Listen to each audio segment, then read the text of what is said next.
네, 닥터플러스 시작합니다. 오늘은 산부인과 전문의 김덕래 원장님과 함께 이야기 나눠보겠습니다. 반갑습니다. 안녕하세요. 산부인과 전문의 김덕래입니다. 네, 반갑습니다. 자, 오늘 닥터플러스는 어떤 질환에 대해서 이야기 나눠볼까요? 골반염인데요.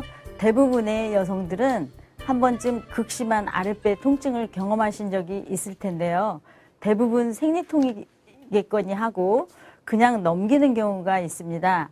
하지만 그 통증은 골반염의 증상일 수 있기 때문에 검사를 받아보는 것이 좋은데요. 골반염은 질염처럼 증상이 경미하지 않고 심하며 합병증도 많이 남습니다.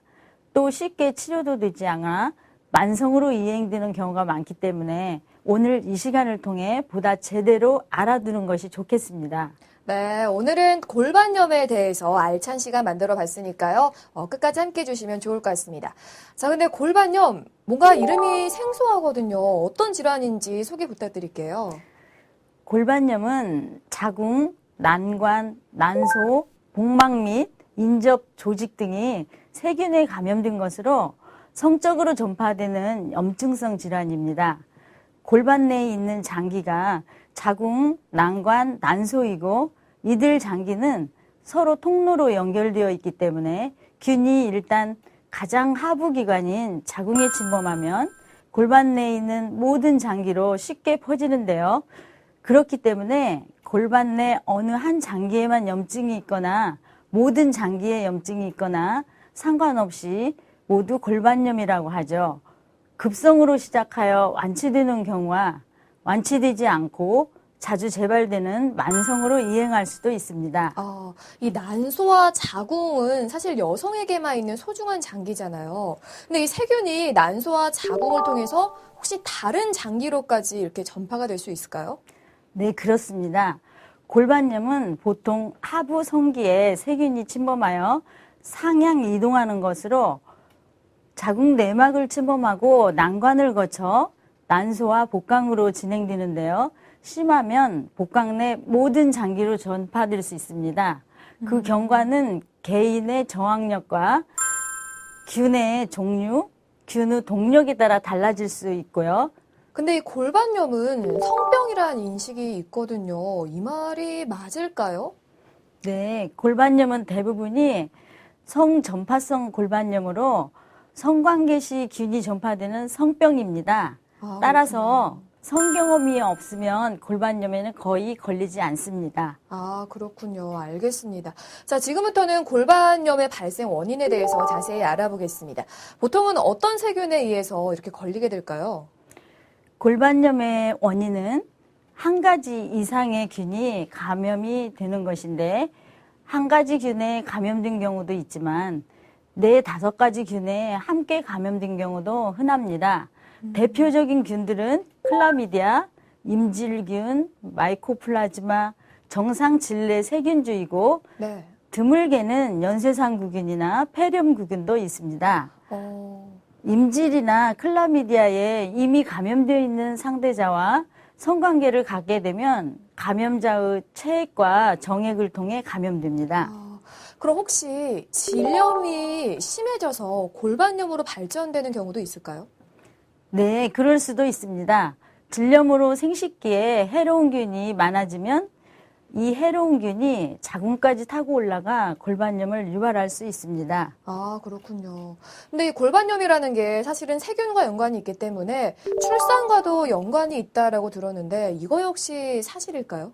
네, 적절한 산후조리를 하지 못하거나 바이러스에 감염이 되면 비이성적인 환경에서 산후조리를 하게 될 경우 골반염이 발생할 수 있습니다.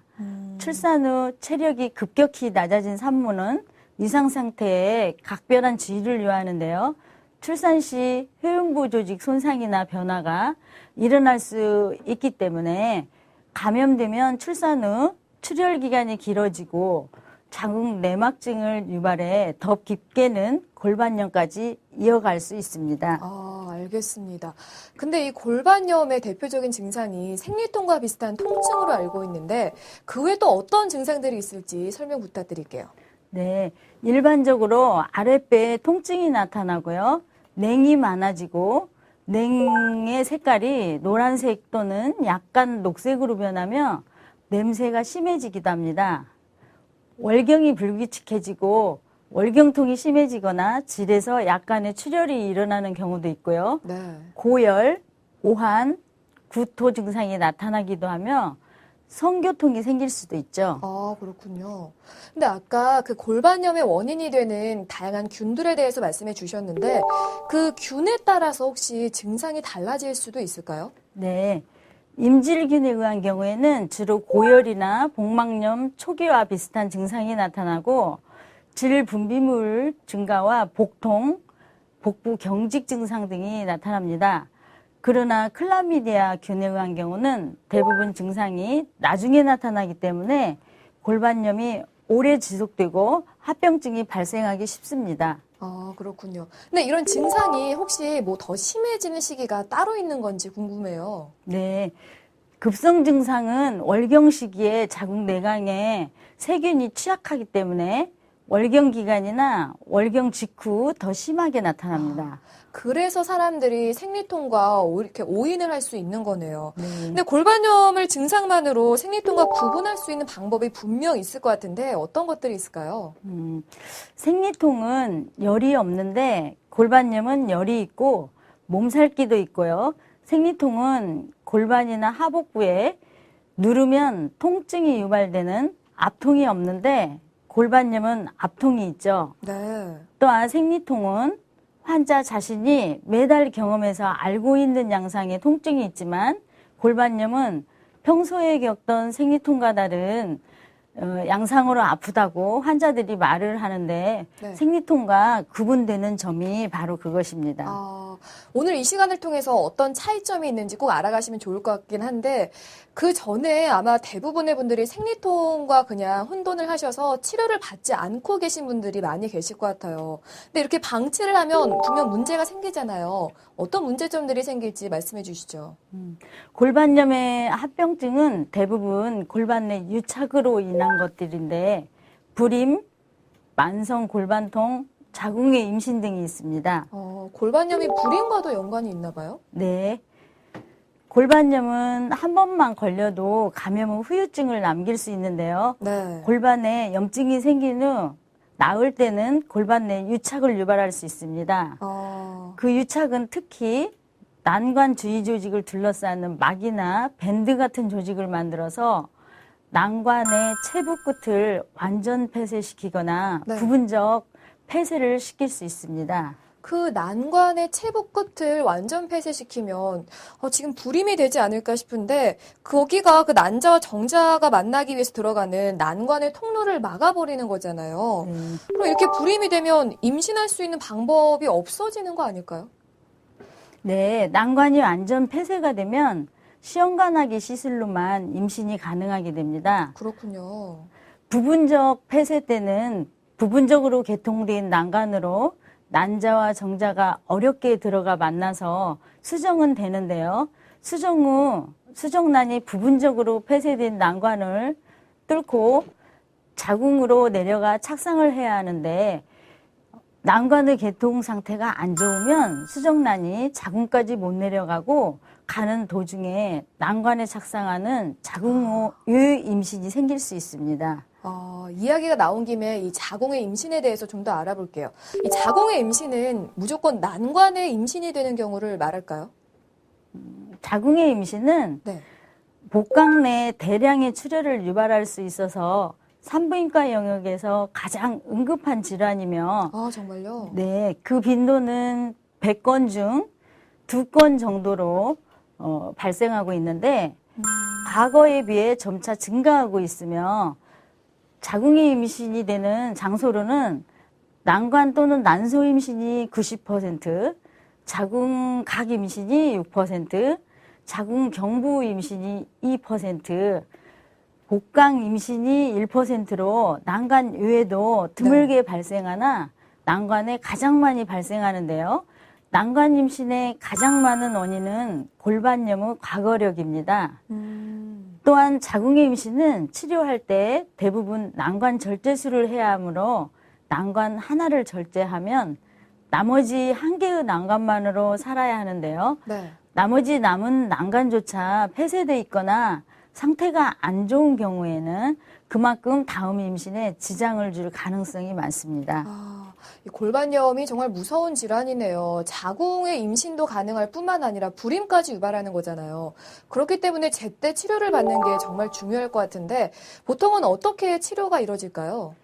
네, 골반염의 치료는 일단 침상 안정을 하고 수액을 충분히 공급하며 무엇보다 가장 중요한 것은 광범위 항생제 치료를 하는 것입니다. 열이 없고 염증 수치가 높지 않으면 항생제를 3일 정도만 먹어도 증상이 완화되는데요. 네. 38도 이상의 열이 지속되고 염증 수치가 높으면 입원을 해서 2주 정도 항생제 치료를 해야 합니다. 근데 이렇게 급성과 만성의 경우에는 혹시 치료 방법이 달라지나요? 네, 골반염의 치료는 모두 광범위 항생제 치료를 하는 것인데 네. 핵심으로 급성인가 만성인가에 따라서 치료 방법이 달라지는 것은 없고 네. 열도 없고 증상이 미약하면 통원 치료를 해도 되나 체온이 고열이 있으면 통증 양상이 심하거나 골반 내 고름지부 형성이 의심되면 입원 치료를 하는 것이 좋습니다. 입원 치료까지요. 네. 이렇게 치료를 잘 받고 깔끔하게 이렇게 완치가 되면 좋겠지만 혹시 합병증 같은 것도 불러일으킬 수 있을까요? 네, 그렇습니다. 치료 후 충분히 시간이 지난 후에도 골반이나 하복부 통증이 지속된다면 유착을 의심해 볼 수 있는데요. 네. 유착은 수술로서만 제거할 수 있으나 모든 유착을 다 수술로 해결하기에는 유착 박리 수술 자체도 또 다른 유착을 발생시킬 가능성이 있습니다. 네. 결국 가급적이면 수술을 하지 않고 어느 정도의 불편은 환자가 견디며 생활할 수 있도록 적응 훈련을 하도록 교육을 해야 합니다.